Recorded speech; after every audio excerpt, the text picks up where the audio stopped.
আরেকটি প্রশ্ন হচ্ছে, কোরবানির পশুর চামড়ার বিধানটা কি?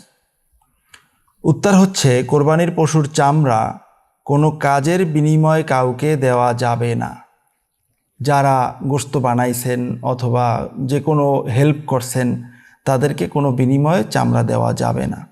এবং জবাইয়ের বিনিময়ে, গোশত তৈরির বিনিময়ে অথবা ইমাম, মুয়াজ্জিন, শিক্ষক, কর্মচারীর বেতন হিসাবে এই চামড়া দেয়া যাবে না।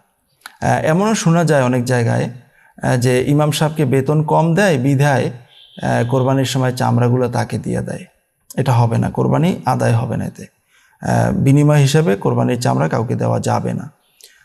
কিন্তু চামড়াটা যদি আপনি ইচ্ছা করেন, আপনি নিজে দাবাগাত করে চামড়া ব্যবহার করতে পারবেন, অথবা চামড়া বিক্রি করে চামড়ার টাকা এতিম, মিসকিন, অসহায়ের মাঝে আপনি দান করে দিবেন। এটাই হচ্ছে চামড়ার বিধান।